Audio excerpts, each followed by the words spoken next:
Good morning.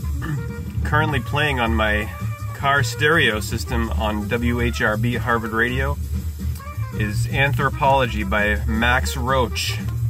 Anthropology. Anthro is man, or anthropo in Greek. Man, human being, ology. Ology, the study of, from logos, which is the divine word. Yes, it is. I'm not bullshitting you, okay? And I'm not going to bullshit you right now at all. I'm going to read to you from Carl Jung, Man and His Symbols. Speaking of anthropology, yeah. Synchronicity is an ever-present reality for those with eyes to see. Do you get eyes to see, huh? How many have eyes to see? How many are getting real with themselves, you know, and how many can handle silence? How many can handle silence? How many can go, you know, 5 minutes without small talk? Blah. The majority in this anti-democratic, profoundly sick society in which I'm currently dwelling, it's anti-American society of, you know, free speech shutdown, or the majority of the people in the Republic, Sun people, the majority of the Sun people have not read their founding documents here. They don't, and they don't have any, they don't even value them. If they did, they would be up in arms about the Patriot Act and all this other draconian, anti-democratic, post-9/11 legislation. Which, you know, and this continued expansion of empire in the name of this nation. How fucked up is that? This nation that was founded against empire is now the biggest empire the world has ever known. Spending now over $1 trillion annually in defense, while people are starving and the biosphere is imploding. You know, we live in Disneyland, and people on all sides of the spectrum in terms of political opinion and ideology are missing the boat. And we're on the Titanic here, and the majority are just, you know, busy shuffling the furniture on the deck while the ship's going down, and in denial about the ship going down. So I turned synchromistically to page 246, Man and His Symbols by Carl Jung. Far left, the symbolic alchemical concept of what? The squared circle. Symbol of the wholeness and of the union of opposites. Note male and female figures. With his track, Anthropology. Coming up next, I have Soul Live with the song Doing Something. Far left, the symbolic alchemical concept of the squared circle, symbol of wholeness and of the union of opposites. Oh, I'm gonna go blind if I don't put these back on. Jesus. El Sol is very bright, even though covered by aerosol dispersions.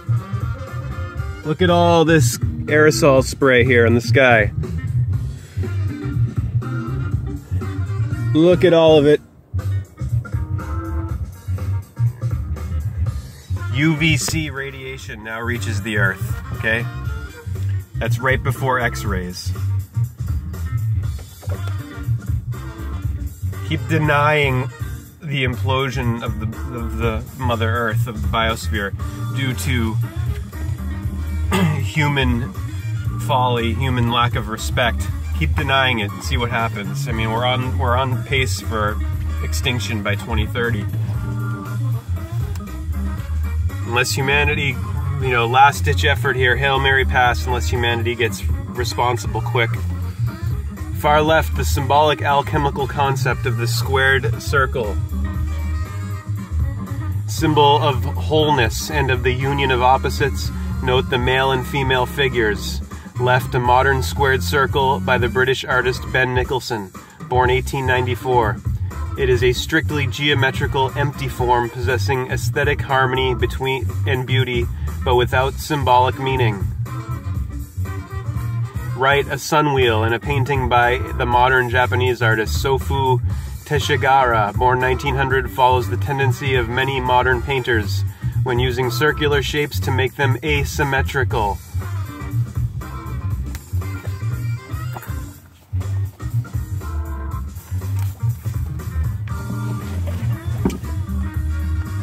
Left, Limits of Understanding by Paul Klee, 1879 to 1940. One 20th century painting in which the symbol of the circle retains a dominant position.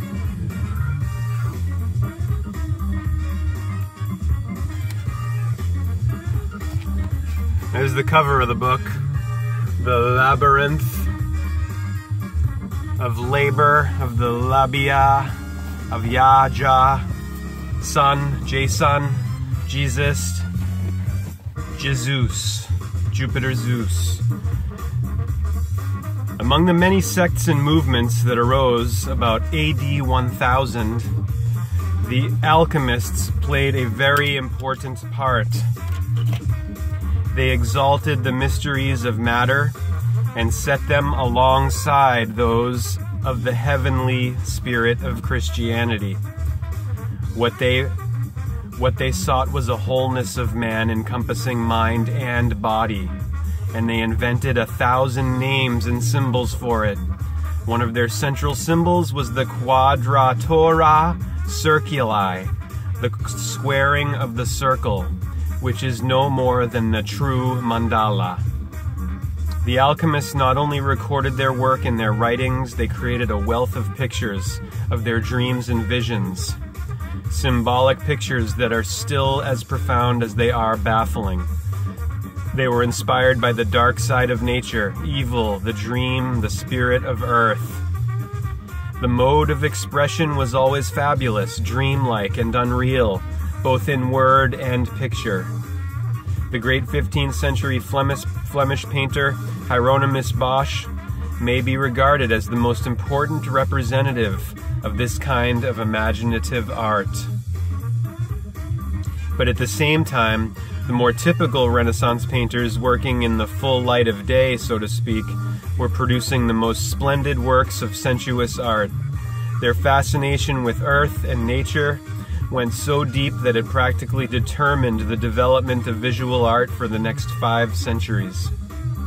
The last great representatives of sensuous art, the art of the passing moment of light and air, were the 19th century Impressionists. We may here discriminate between 2 radically different modes of artistic representation. Many attempts have been made to define their characteristics. Recently, Herbert Kuhn, whose work on the cave paintings I have already mentioned, has tried to draw a distinction between what he calls the quote-unquote imaginative and the quote-unquote sensory style. The sensory style generally depicts a direct reproduction of nature or of the picture subject. The imaginative, on the other hand, presents a fantasy or experience of the artist in an unrealistic, even dreamlike and sometimes abstract manner.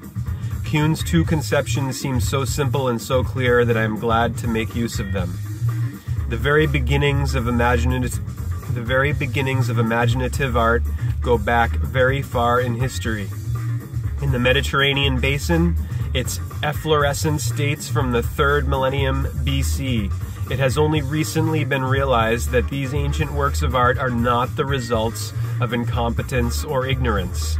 They are modes of expression of a perfectly definite religious and spiritual emotion, and they have a special appeal today, for during the last half-century, art has been passing once more through a phase that can be described by the term imaginative.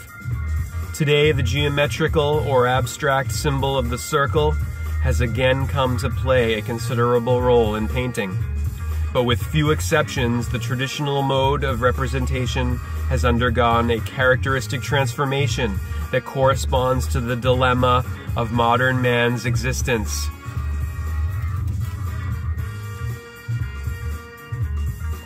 The circle is no longer a single meaningful figure. that embraces a whole world and dominates the picture. Sometimes the artist has taken it out of its dominant position, replacing it by a loosely organized group of circles. You just heard Soul Live with their track, Doing Something. Doing something. Now, I have a David Newman song called Filthy McNasty. Filthy McNasty. Sometimes the artist has taken it out of its dominant position, the circle, replacing it by a loosely organized group of circles. Sometimes the plane of the circle is asymmetrical. An example of the asymmetrical circle plane may be seen in the famous sun discs of the French painter Robert Delaunay. A painting by the modern English painter Sary Richards, now in Dr. Jung's collection, contains an entirely asymmetrical circular plane, while far to the left there appears a very much smaller and empty circle. In the French painter Henri Matisse's still life, with vase of nasturtiums,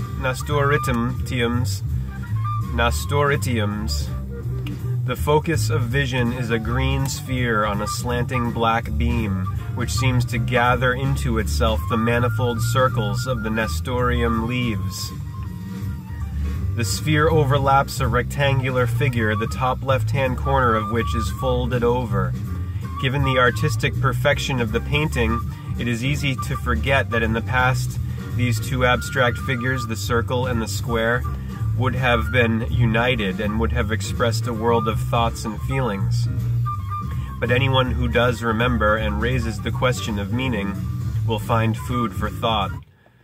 The two figures that from the beginning of time have formed a whole are in this painting torn apart or incoherently related, yet both are there and touching each other. In a picture painted by the Russian-born artist Vasily Kandinsky, there is a loose assembly of colored balls or circles that seem to be drifting like soap bubbles. They too are tenuously connected, with the background of one large rectangle, with two small, almost square rectangles contained in it. In another picture that he called A Few Circles, a dark cloud, or is it a swooping bird, again bears a loosely arranged group of bright balls or circles.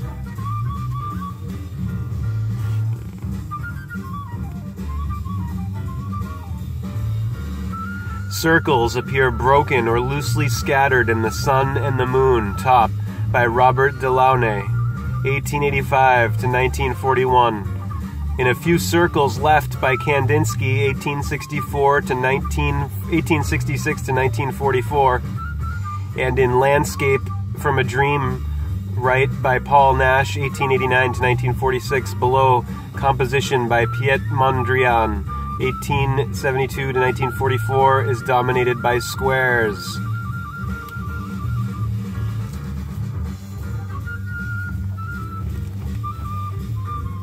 Circles often appear in unexpected connections in the mysterious compositions of the British artist Paul Nash.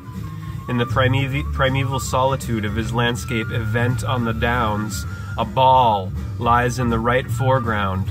Though it is apparently a tennis ball, the design of its surface forms the Tai Chi Tu, the Chinese symbol of eternity.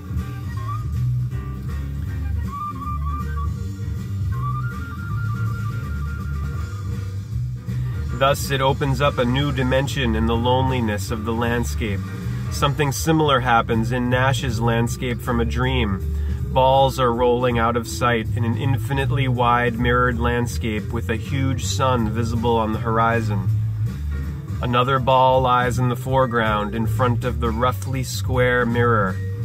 In his drawing Limits of Understanding, the Swiss artist Paul Klee places the simple figure of a sphere or a circle above a complex structure of ladders and lines.